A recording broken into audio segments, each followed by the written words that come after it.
Yun.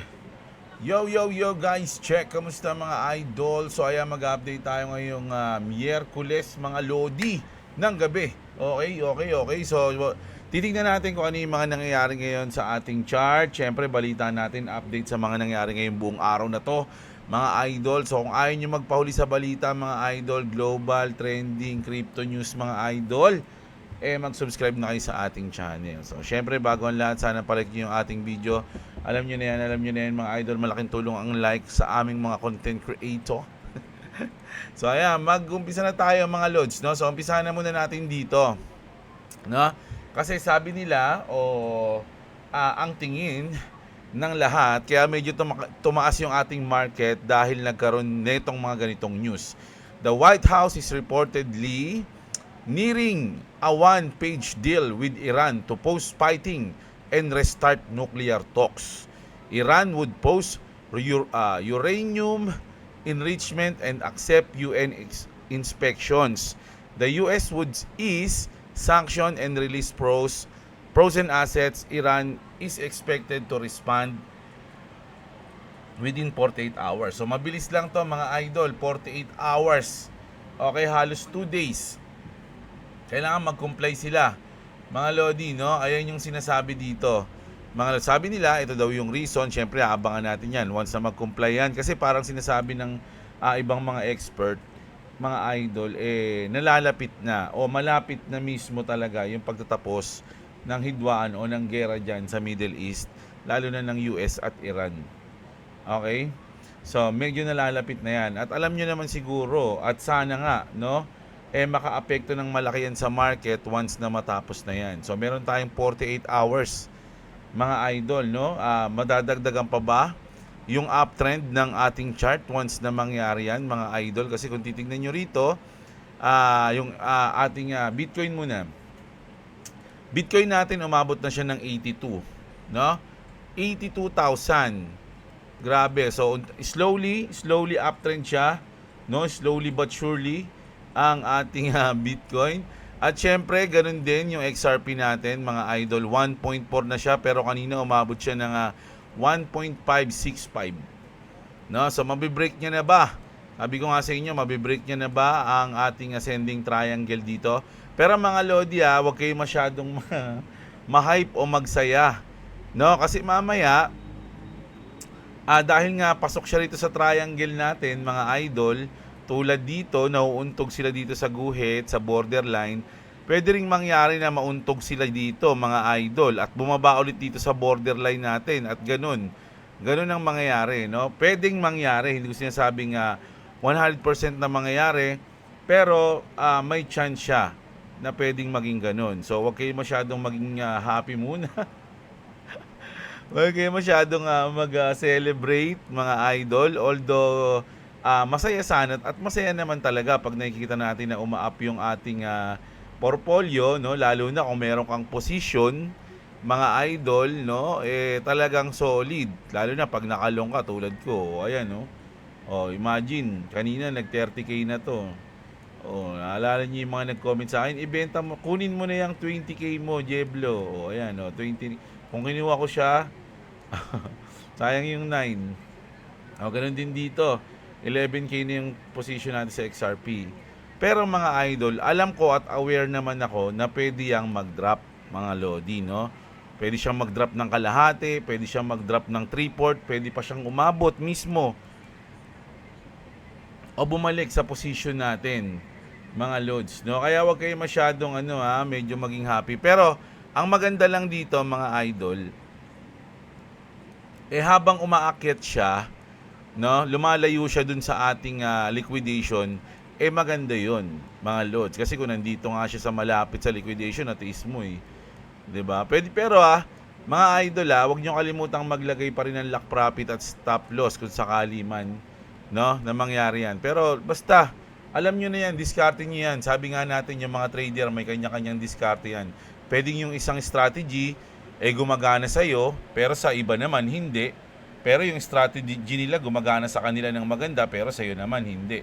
So, kanya-kanya tayong strategy, mga idol. Huwag niyong turuan yung ibang trader. Dapat ganito mo, ganyan mo. Kasi hindi lahat ng strategy para sa lahat, no? Meron kanya-kanya tayo, mga idol, no? So diskarte niyo 'yan. Sa akin, mapapayo ko lang, syempre risk management lang, stop loss at lock profit kayo, mga idol. Ayun ang para sa lahat, no? Yung ating na dapat pag nagti-trade ka, meron kang risk management, okay? So goods na goods tayo ngayon sa chart. Sana umabot siya at magtuloy-tuloy, mga lodi, no? Sabi nga 48 hours, kung makakaapekto talaga to, pwedeng pagdating ng Friday o Thursday ng gabi, 'di ba? Meron na silang i-announce tungkol dito sa balita na to. At kung positive man 'yon, maganda, mga idol, at makakaapekto 'yan sa ating chart, okay? So ito naman, mga lodi, panoorin nyo muna to. Naglaban-laban yung mga main character sa crypto, mga lods, no? Kanino ka? Kay Ultimate Warrior ako. Dahil lang, tignan ko kung may sounds, ha? Buta ba, makapiright tayo, eh. Meron sounds. So tanggalin na lang natin yung sounds, okay? Mga grabe naman yung nakalagay sa damit ni Brad Garlinghouse, mga lodi. Kabang bit-bit niya si Vitalik Buterin, mga idol.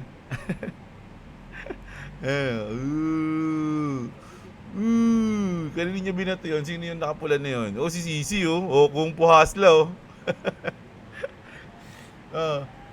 sino to? Si Elon, binabanatan ni Sisi. Sino yung binubugbog ni Brad Garlinghouse doon?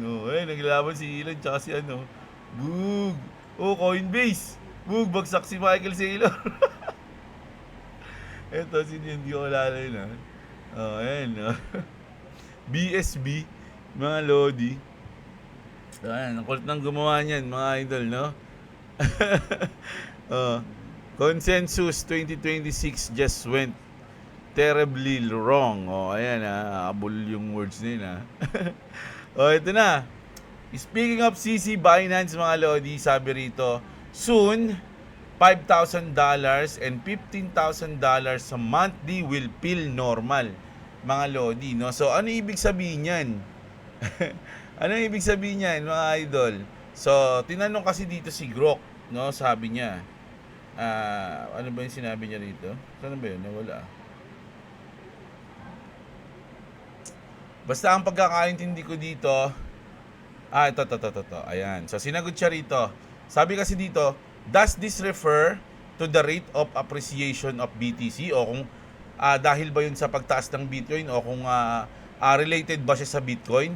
Sabi dito ni Grok, no, it's not about BTC as appreciation rates. The post likely means passive income, yields, staking rewards, or crypto earnings in the 5K, 15K month range will soon feel like everyday normal for many in the space, typically bullish crypto narrative. So, sa tingin ko rin dun yan, no, sa mga yielding, staking, rewards, mga idol. Ayun yung ibig sabihin dyan ni Chengping Xiao, tama? Si ZZ, mga idol, no? So, imagine, no? Alam nyo ba kung magkano yung $5,000, mga lodi? Nasa ano na yan? Magkano ba yun? $5,000, mga lodi. 250,000. Ayan natin. Mali ata ako, 5,000. 300,000. Mali, kulang pa, So, 300,000 monthly. Para ka ng mayor. Mayor ba o senador? Basta mga ganun. Parang normal na lang daw sa'yo sumahod ng ganyan sa mga susunod na panahon. Walang date, no? Susunod na panahon. Sabi ni Sisi, okay? So, South Korea, nako, sino yung merong nabuhay na naman. Ngayon ko lang ulit nakita tong meme coins na to, yung dog with hat. South Korea's largest crypto exchange list, dog with hat, South Korea's largest crypto exchange, Upbit, officially has listed dog with hat across 3 trading pairs. The meme coin is now available against Korean won, BTC, and USDT. Dog with hat is built on Solana gained traction through viral social media trends. So, nilist na nila yung Dogwiffe at Hat, no, sa Upbeat, mga idol. Yung Upbeat, lagi number 1 dyan yung XRP sa trading volume. Sa mga nakaraan, ha? So, titignan natin kung habol o merong matinding mangyayari sa Dogwiffe Hat, no? Sa Upbeat. Tas eto mga idol, basahin muna natin tong sinabi ng Bitcoin Magazine, ha. Sabi rito mga lodi, Senator Bernie Moreno says there's going to mark up the Bitcoin and crypto market structure legislation next week. Mga lodi, so next week na yan. Kasi marami nagsasabi 11 mga lodi, no? Malupit daw yung May 11. So, we'll get it on the President desk before the end of June and we'll sign it into law before July 4. No, siyempre yung July 4 ayun yung kanilang Independence Day, tama ba? July 4 ba o June 4? Sa atin ata yung June.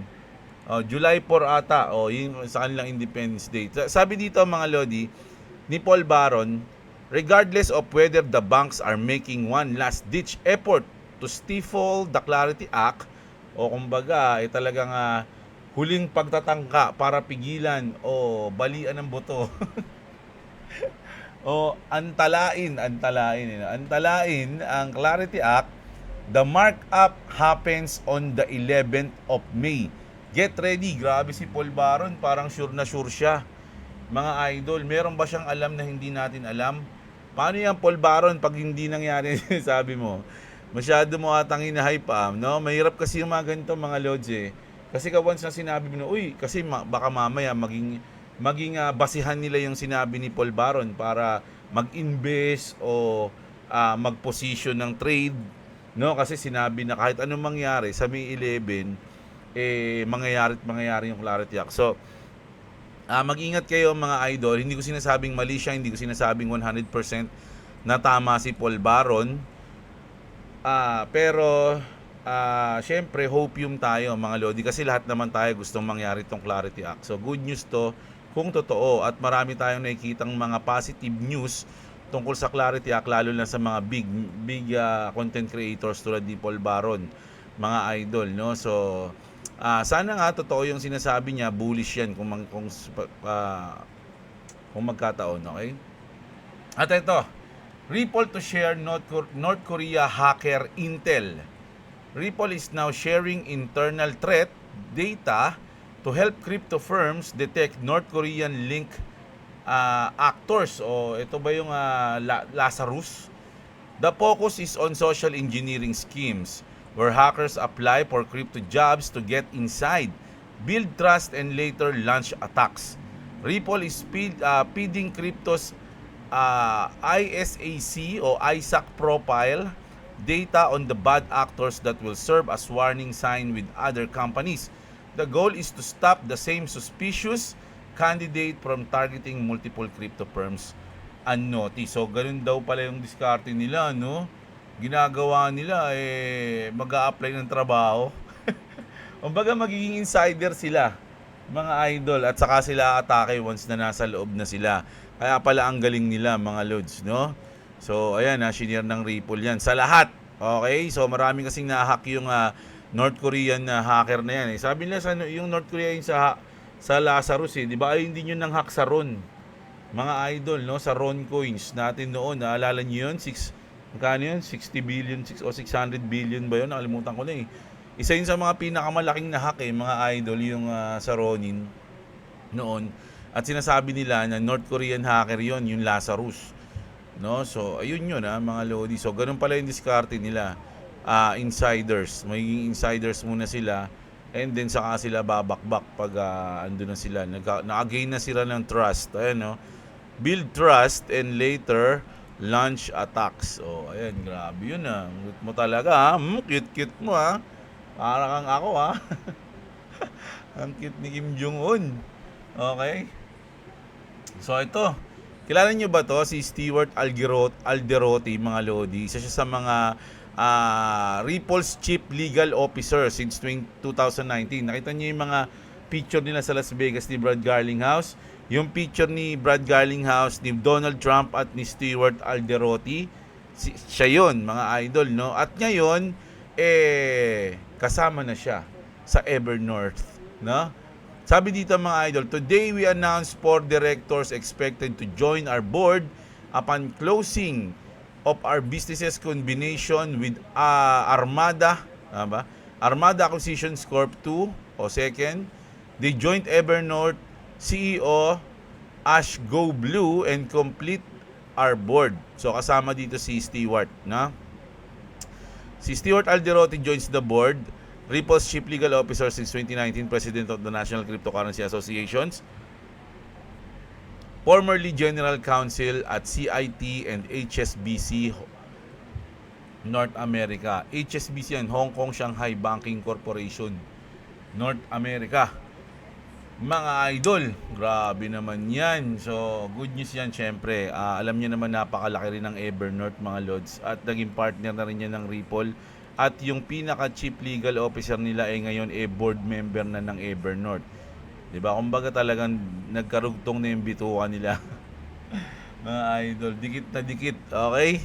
Speaking mga lodi ng malupit na partnership o replacementship. Replacementship. This is huge, sabi rito.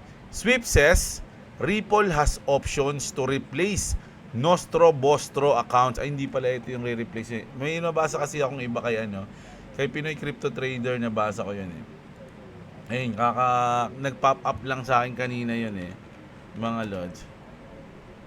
Doon ko pala nabasa yun, dito sa news ko. Sa kanya palang news yun.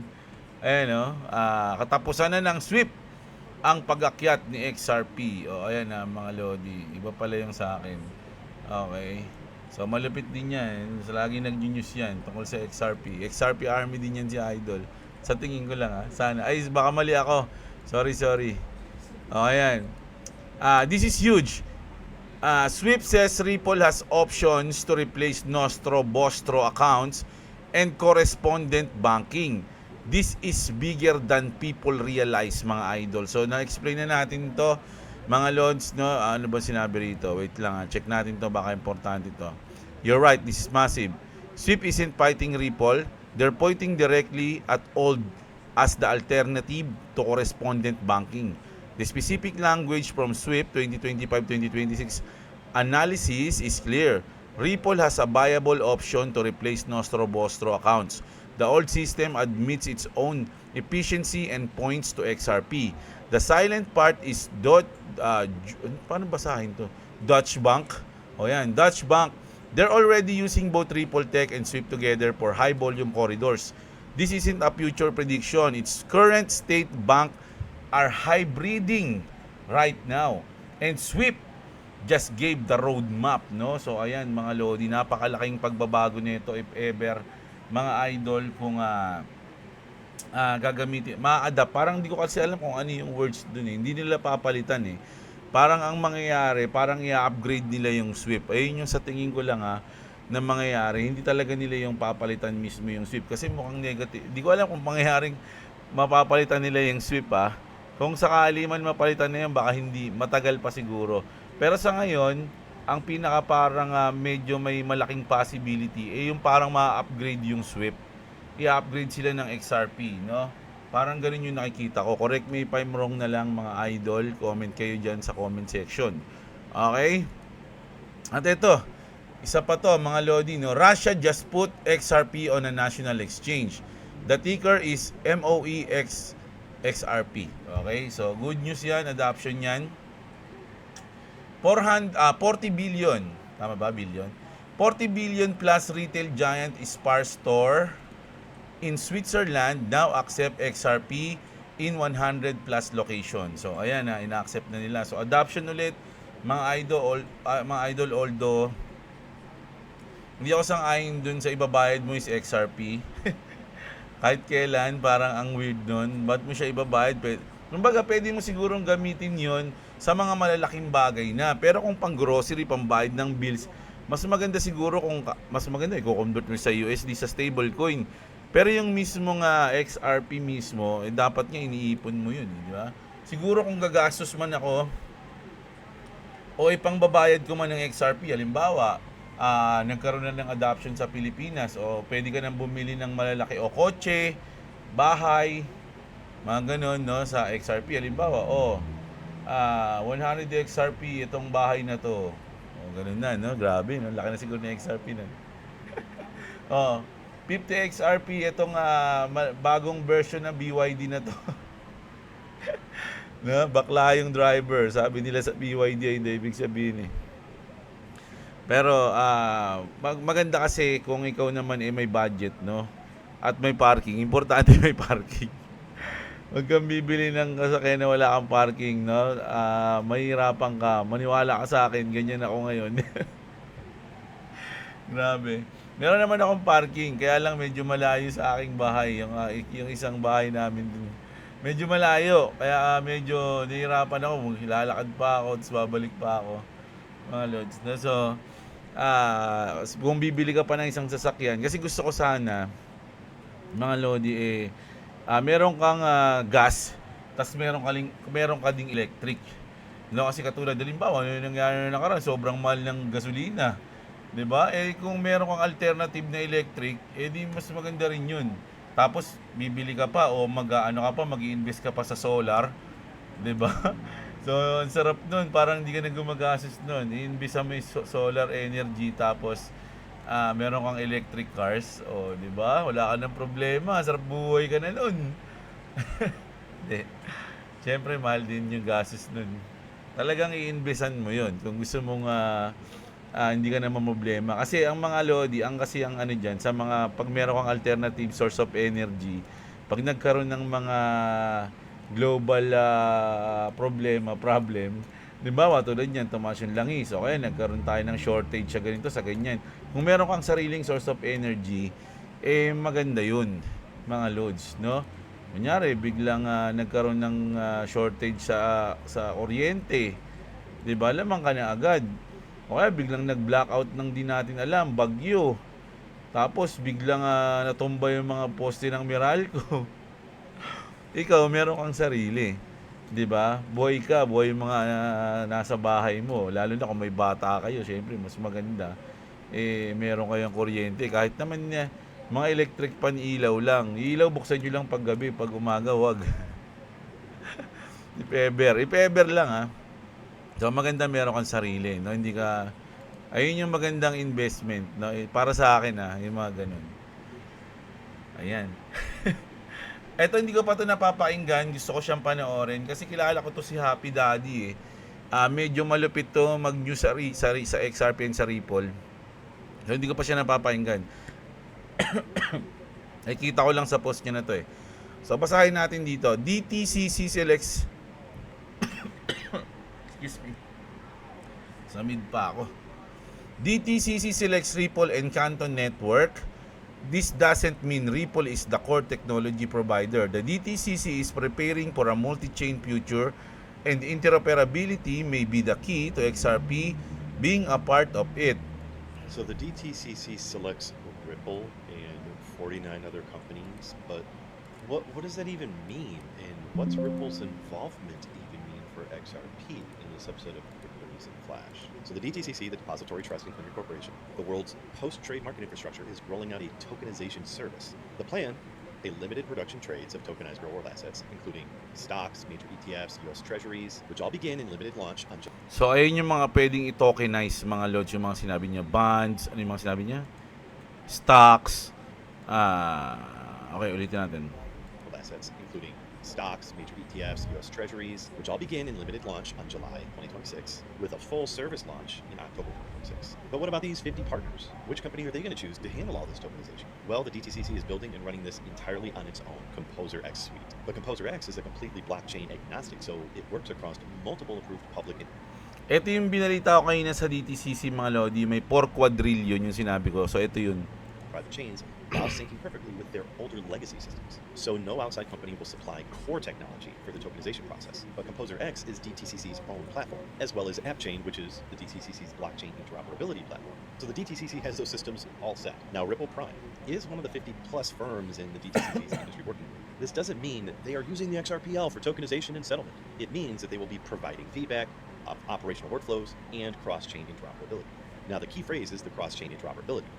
This does mean that tokenization on the XRPL will most likely be compatible with Composer X and AppChain. So this technology is kind of a win because it seems that the DTCC is embracing the multi-chain world where the tokenization process happens everywhere, and they are the hub for that cross-chain interoperability.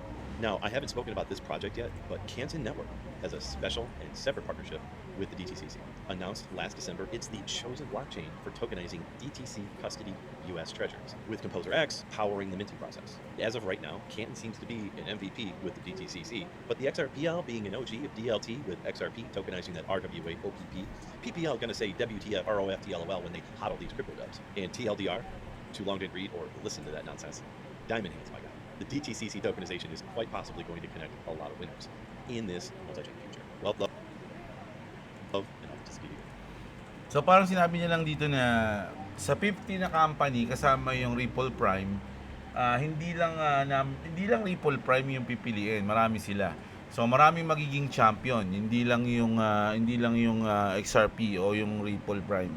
Okay, pero good na good pa rin yan mga lodi. Kaya nga sabi ko nga nung kanina, kung per quadrillion yun, hindi ma-handle ng isa yon if ever, 'di ba?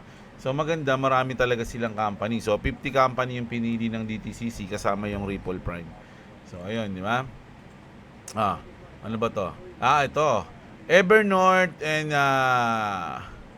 Ripple and OpenAI. Nako, ChatGPT. So OpenAI, nako, kaaway ni Elon Musk 'yan. Mukhang hindi maganda 'to. Hindi kasi ang gusto ko sana kasi syempre tayo ni Elon Musk eh. Medyo tagahanga tayo ni Elon Musk eh. Isa yun sa reason kung ba't ako nag-hold at bumili ng Doge. No, pero ngayon kasi meron tumatakbong kaso o labanan sa korte between Elon Musk and yung founder ng OpenAI, no? So, yun na lang natin. Sabi dito kasi the OpenAI Foundation CFO joining an XRP company board is bigger than people think.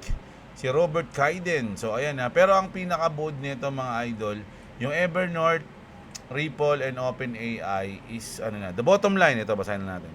This isn't speculation, it's a SEC filing. A formal appointment of merging of AI's biggest brand with XRP institutional infrastructure.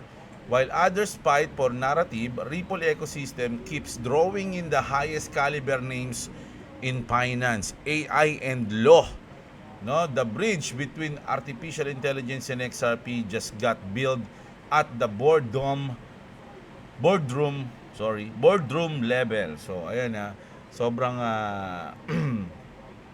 tindi rin yan mga idol, no? At ano nito? So kasi dito mga lodi, no, kung napapansin niyo yung mga ganitong news, parang kala niyo wala lang no? Pero mga big news to mga idol, yung mga ganitong partnership. Sabi nito, why this one license could quietly make XRP the most regulated crypto asset on earth? No, kasi ito halimbawa lang wag naman sana mangyari mga idol, no? Na hindi matuloy o may pumigil talaga sa Clarity Act mga lodi. Sa tingin nyo, sinong na lang na coin ang pwedeng pagkatiwalaan ng mga big companies, no, big institution?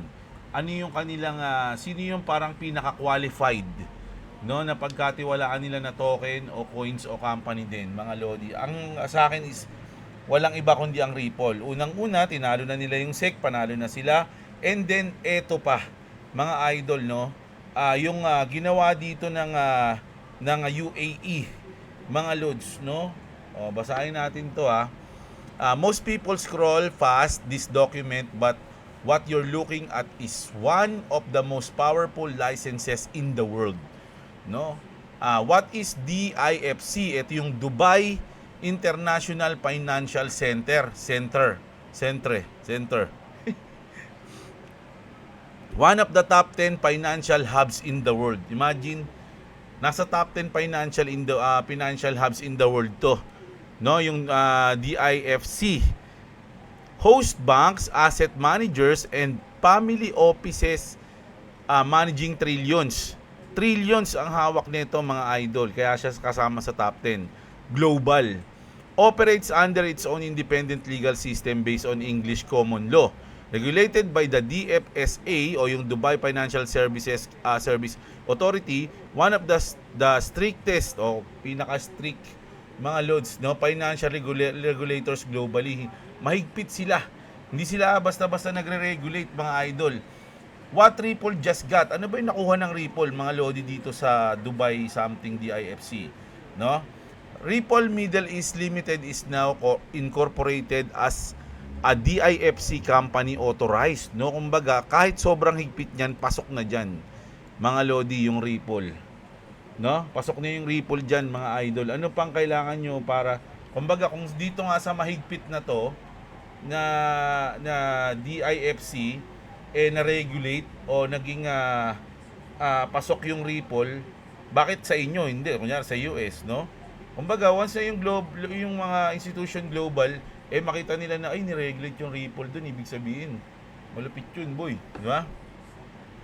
Provide money services, arrange deals in investments, provide custody, hold on control client assets, provide money transmission, issue payments, entrustment, instrument pala, ano ba yan? Ang labo ng mata ko. Custody and trade crypto tokens. Why the license matter? O ba't nga naman nagmamatter yung ganyan? The DFSA demands audited reserves, no? Kailangan may ganito mga loads, no? Bulletproof AML frameworks, strict capital requirements, approved senior management, cybersecurity audits, clean track records. Hindi ka makakapasok pag wala kang ganyan, lahat na yan. Ilan yan? 6 na malulupit na requirements, na most crypto companies fail here. Dito pa lang nagpe-fail na sila. Pero Ripple cleared it, mga lodi, no? What it unlocks? DIFC is the gateway to the Middle East, North America, and South Asia, a region with 3+ trillions in cross-border payment flows annually, mga idol. No? With this license, Ripple can custody institutional assets, issue payment instruments like RLUSD, yung stablecoin nila, run live remittance corridors inside the world's most regulated crypto-friendly hub. The bottom line, mga idol, Ripple isn't just a crypto company anymore. Hindi na sila ganyan. Hindi na sila crypto company lang, mga loads, no? Hindi sila katulad lang ng... huwag na tayo magbanggit. Baka magwala na naman si Charles. No, hindi na sila crypto company anymore, mga idol.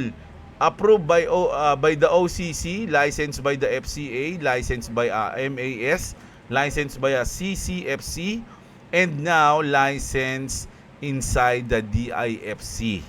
While others fight for relevance, Ripple is building the legal infrastructure for the next financial era, one license at a time, mga idol. Grabe, mga lodi, no? So, kung yung sabi ko nga, mga lods, know what you hold. Alamin nyo kung ano yung mga token, crypto na binibili nyo. Alam nyo ba yan? Pinag-aralan nyo ba yan? Ano bang meron yan? No? Ano bang meron silang ipagmamalaki sa inyo? Siyempre, pera nyo yan eh. No? Kahit na anong sabihin nyo, mga idol, yung pera na pinang-invest nyo dyan, pinaghihirapan nyo. So, dapat, inaaral nyo rin kung saan nyo siya ilalagay. Malupit ba yan? May tira ba yan? May tira ba yan? Ha? Salita ang kanto, no? May tira ba? Ha? Oh. May tira ba yung ano nyo? Pinag-invisan nyo, mga idol. Di ba? So, ayun yung ating malupit na news ngayon. Pero ang sinasabi ko sa inyo, mga lodi, yan na, sabi ko sa inyo eh. Di ba? Pwede yung mauntog. Expected na natin yan, mga lord. Ganun din yan. Malamang Bitcoin, bumalik din yan. Di ba? Ayan, bumaba rin. Expecting na natin yan. Pero okay lang yan. Malay nyo, ganito lang din yan, tulad nito. Di ba? Tapos bumangon ulit. Pwede siyang gumanyan lang dyan, and then ganon. So, no one knows, mga idol. Pero sabi ko nga sa inyo, lagi kayong mag-expect, no, na hindi lagi na, uy, puro paangat tayo, yehey. No? So, ayan, kita nyo. Sa XRP, medyo malaki yung downtrend. Sa Doge, malaki rin ba? Sa Doge, ganun din. Ayan So, kung kanina nasa 11 at 29 tayo, Ngayon, nasa 10, bawasan ng 1,000 at 27, nabawasan ng 2,000. No? Di ba? So, ganun lang yan. Volatile yan. Trader tayo, nasa crypto tayo. Alam natin na hindi yan tuloy-tuloy. Hindi yan tuloy-tuloy on the way, mga loads, no? Laging merong downtrend, laging merong correction, laging merong volatility. Okay? So, ayan mga loads sabi ko sa inyo. So, napakatindi ng mga balita ngayon. Bukas ng umaga mga lodi, kasi medyo maraming nagko-comment sa akin, nahabaan ba kayo sa aking video? Minsan tinatamad na kayo mga idol. Gusto niyo ba ang video natin is mga 10-15 minutes na lang? Pero marami sa loob ng isang araw. Anong gusto niyo? Isa, dalawa lang tapos mahaba o mga nasa... Kasi ang advantage ng mga nasa 10 to 15 minutes, kung ano yung bago, nauuna, kumbaga kunyari may lumabas na bago, manyunews agad natin. Kasi minsan ang ginagawa ko, hinihintay ko pa, no, para dumami yung news. 'Di ba? Kumbaga, kaya yung unang news na nakita natin, limbawa, nakita ko siya ng mga alas 6 ng umaga. Mababalita ko pa siya ng mga alas 10 kasi syempre gusto ko marami pang news. Ganon. Pero kung paglabas pa lang nun, 'di ba? Hahanap na agad ako ng mga pares news, mga 2-3 news. Kahit mga 10 to 15 minutes lang tayo, goods na tayo. Tapos pag may lumabas ulit na news ng mga alas 12, alas 11, banat ulit, ganun. Anong gusto nyo mga loads, no? Mahaba pero isa, dalawa lang o madami pero nasa 15 minutes, 10 minutes yung ating news. Kayo mag-decide Either way naman, goods lang ako mga idol. So ayun. Ayun yung news natin muna. Bukas na ako magbabasa ng comment mga idol kasi meron ako may nag-chat na kailangan kong tapusin Okay, so ayun, maraming salamat sa inyo mga idol at sana i-like nyo yung video natin kung nagustuhan nyo yung video na to. Like nyo yung video, subscribe sa mga hindi pa nakasubscribe, okay? Thank you sa lahat ng mga nanood. Kita-kits tayo bukas sa susunod na video. Magandang gabi sa inyong lahat at What's up? Subscribe to Clubs Gaming and subscribe to Jabla. If you want to subscribe to me, it's in the description. Also, guys, I am sick. Like, actually sick. I've been getting, what's that? lagnat. Yes, I'm getting lagnat. So, I'm not gonna be uploading that much. So, go to the House of Leather in description too. Also, you can get any color you want, black, brown, and red. Also, you need for wearing, and of course, to beat your children. May sakit ka na, ganyan pabanat mo. Ayan. So ayan, sabihin niyo yung pangalan ko, gusto niyo bumili niyan para may discount kayo guys. So ayan, kita-kits, maraming salamat sa mga nanood Love you all, kita-kits tayo bukas.